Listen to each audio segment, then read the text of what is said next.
Bab tentang tiada keakuan ini dimulai dari kata langit dan bumi langgeng.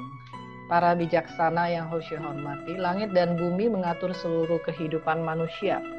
Itu tidak mengenal batas, tidak ada perbandingan, tidak membeda-bedakan, tidak ada keinginan untuk menuntut balas, tidak ada pertentangan, tidak ada keakuan.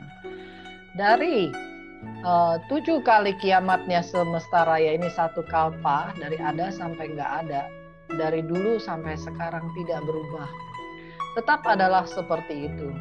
Yang berubah adalah manusianya. Karenanya itu ada satu kata dalam sebuah lagu mengatakan Kuye Zhao Jing Chen, bulan yang dulu menyinari langit yang sekarang ini. Bulan yang dulu yang menyinari langit yang sekarang ini masih sama. Tetapi manusianya yang hidup di dunia ini sudah hilir mudik beberapa juta kali. Kita sudah mondar-mandir dengan bentuk tubuh dan bentuk kehidupan yang berapa juta kali. Padahal bulannya masih sama. Langit dan bumi langgeng.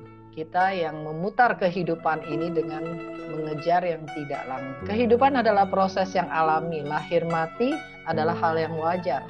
Bagi alam, bagi semesta raya, semua ini adalah proses yang wajar. Kita hanya tidak tahu. Kita berusaha hidup dengan mengatakan bahwa wah saya akan hidup 1000 tahun lagi. Kita berjuang segala-galanya, merasakan bahwa hidup kita itu adalah sangat penting. Tetapi itu juga yang membuat kita akhirnya tidak bisa menghentikan niat kita untuk terus bertumimba lahir. Masalah pada satu kehidupan tidak selesai, maka mengejar satu kehidupan berikutnya lagi. Begitulah yang terjadi selama 60.000 tahun. Walaupun seluruh semesta raya ini akan mengalami kehancuran pun, kita roh suci kita tetap akan kekal abadi, tidak akan hancur. Tetapi ketika kapasitas dari roh suci kita tidak bisa kembali kepada sanhun kita, maka kita akan gentayangan, kita akan menuju kepada neraka abadi dan tidak lagi bisa dilahirkan ke dunia ini untuk kurun waktu yang sangat panjang dan tidak terhingga. Para bijaksana yang Hoshu hormati, awalnya kita datang ke dunia ini kita sangat jelas. Itu ming kita paham dengan semuanya. Kita paham kita berasal dari nirwana dan kita jelas kita datang ke dunia ini untuk apa. Namun setelah berkali-kali tumimba lahir dan kemampuan dari kapasitas dari roh suci kita sudah menurun karena terlalu mengejar kesenangan duniawi dan terjerat oleh karma-karma yang tidak ada habisnya, maka kita sudah melupakan semua itu. Tidak lagi terang dan tidak lagi jelas. Kekuatan dari kapasitas dari roh suci kita ini bukanlah sesuatu yang setelah kita lahir ke dunia ini baru kita dapat. Memang sudah ada. Jadi apabila dikatakan bahwa orang Shu Tao itu apakah bisa menyamai Buddha? Apakah bisa menyamai Buddha Kuan Yin? Apakah bisa menyamai para suci? Tentu bisa. Kita lihat bahwa bahkan Lao Tzu dan Shenzhen pun terlahir sebagai manusia biasa. Tetapi kapasitas kebudahan beliau itu sudah ada dari awalnya. Bukan setelah datang ke dunia ini baru ada. Karena keyakinan yang tidak bisa digoyahkan, karena tinggi yang sangat tinggi sekali, maka di dunia ini bisa memantapkan diri. Di dunia ini bisa kembali kepada kapasitas yang sesungguhnya. Itulah contoh teladan yang jelas ada di depan kita. Kemudian semua manusia di dunia ini mengejar yang tidak kekal. Langit kekal karena tidak untuk diri sendiri, tetapi manusia tidak kekal karena hanya hidup untuk tujuan dan keinginan diri sendiri. Di dunia ini apa yang menjadi tujuan dari kita? Yaitu 4 jeratan dunia: tahta, harta, nama, cinta. Hanya itu aja yang kita kejar di dunia ini. Tetapi apakah ada di dunia ini contoh satu saja untuk kita bahwa orang yang mendapatkan semua itu, tata, harta, nama, dan cinta, sampai pada saat sekarang ini bisa menjadi teladan orang banyak? Tidak ada, sungguh tidak ada. Karena bahkan kita tidak menemukan satu pun di dunia ini. Karena tahta, harta, nama, dan cinta itu kalau dimiliki oleh seseorang yang ada, dia tidak akan bisa membina diri. Mengapa Buddha Sakyamuni, Buddha Kuan Yin meninggalkan keempat hal ini? Karena kalau ada jeratan dari keempat hal ini, berbeda dengan kita ya, zaman dahulu berbeda dengan kita. Maaf, zaman dahulu tidak ada means, tidak ada kita bisa membina dalam keluarga. Maka mau tidak mau harus meninggalkan keempat hal ini.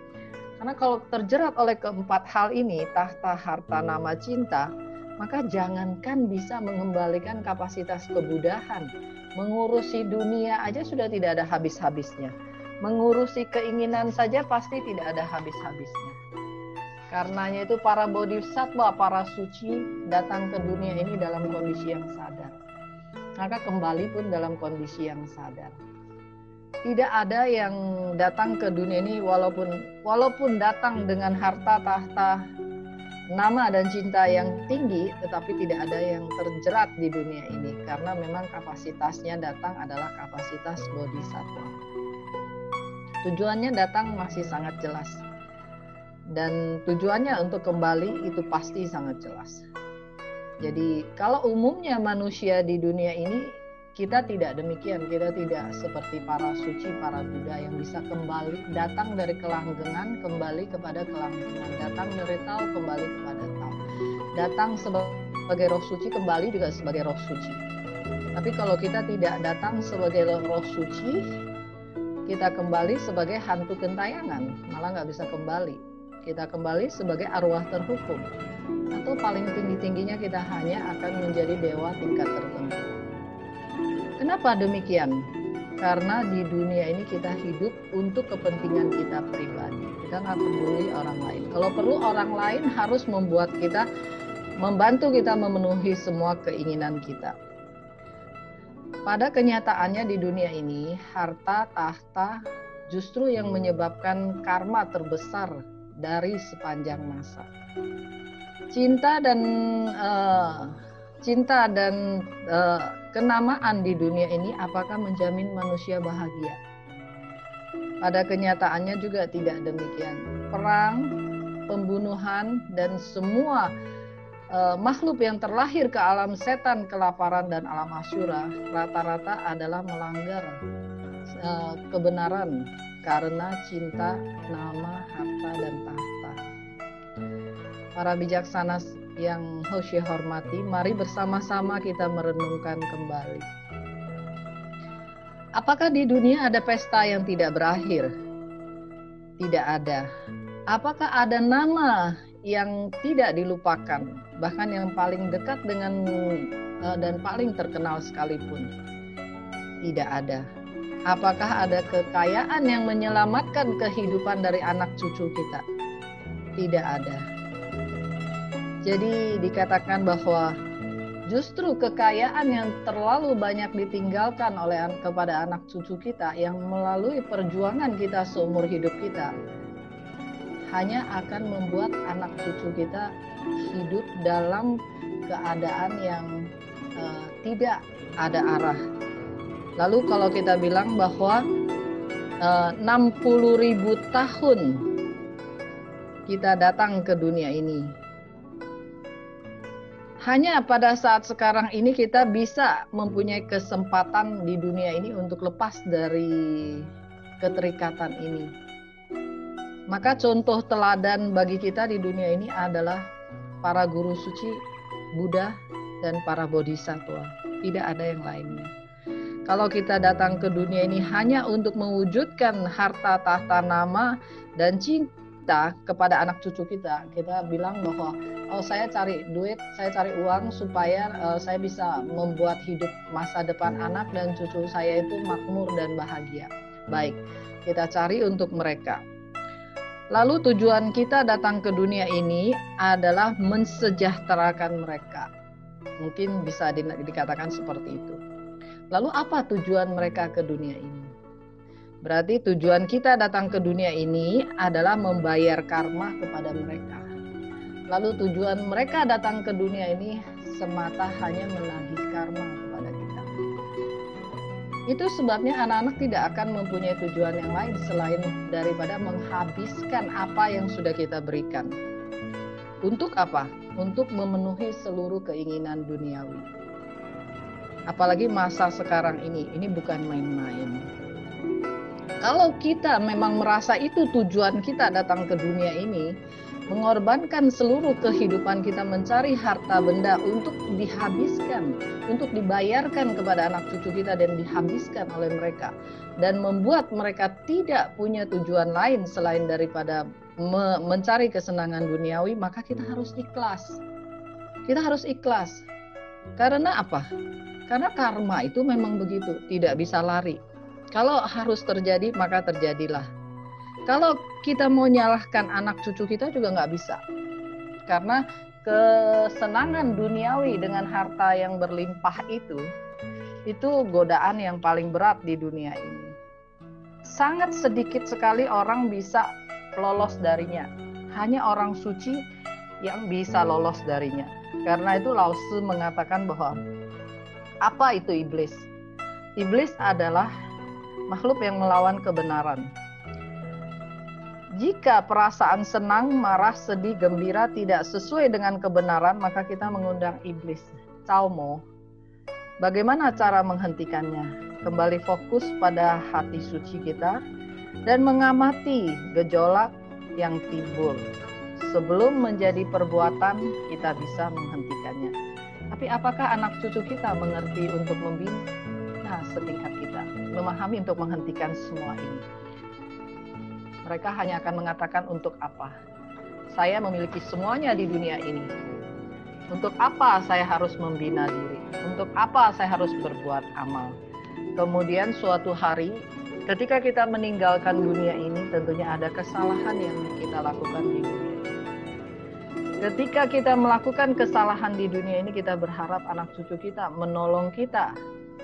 Tetapi kita lupa bahwa hanya 1% yang bisa dikirimkan kepada kita. Kalau dalam kitab Tijang Wang Fusa Penyenjing dikatakan bahwa hanya 1%. Misalnya anak cucu kita beramal 7%, hanya 1% yang bisa dikirimkan kepada kita. Itu pun menggunakan harta yang kita cari di dunia ini. Para bijaksana yang Hoshe hormati, ketika seseorang akan meninggalkan dunia ini, bila dia mempunyai harta, tahta, nama, cinta yang sangat besar sekali, maka ketika melepas raganya itu akan sangat susah sekali. Itu seperti melepas kulit dari tubuhnya. Sangat menderita, sangat terikat, sangat tidak rela. Makanya kalau kita ada melihat di internet ada ya, di YouTube itu ada waktu tsunami di Thailand, ada banyak bangsawan di Phuket, Thailand yang meninggal karena tsunami di pantai Phuket. Itu datang di kelas sidang dharma memberikan kesaksian. Itu kalau kita dengar suara tangis mereka itu benar-benar sangat malang sekali. Karena rata-rata rupanya beliau-beliau itu adalah bangsawan-bangsawan yang memang punya kehidupan yang luar biasa, harta benda yang berlimpah ruah.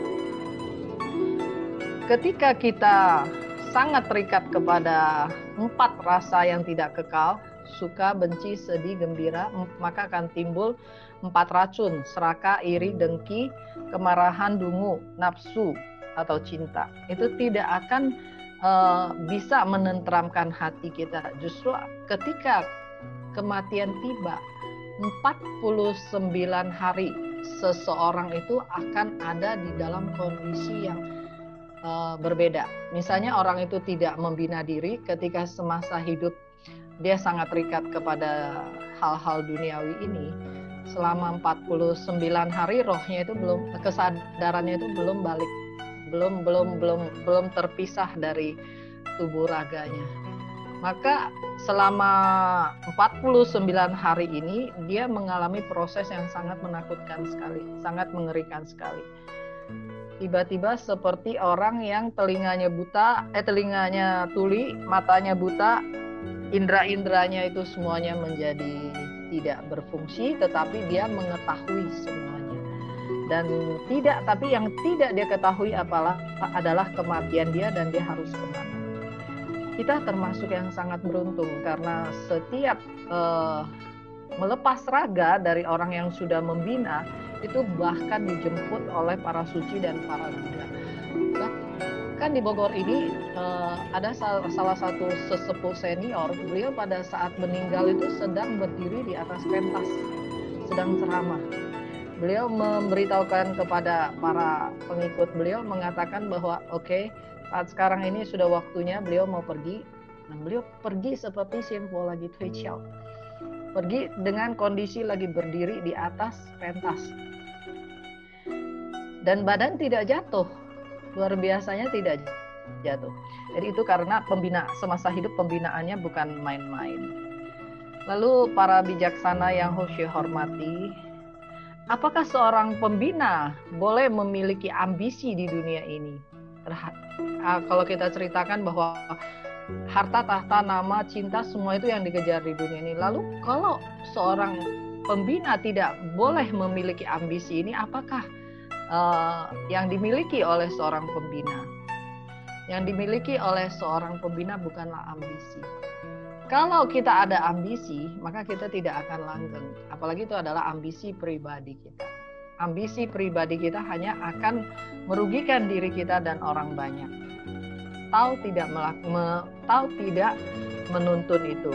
Karenanya itu seorang pembina, seorang makhluk suci yang datang ke dunia ini bukan memiliki ambisi, tapi memiliki ikrar dan tekad suci, bukan ambisi. Karena ambisi itu terhubung kepada diri kita pribadi. Tetapi kalau tekad dan niat suci itu terhubung kepada kepentingan orang banyak.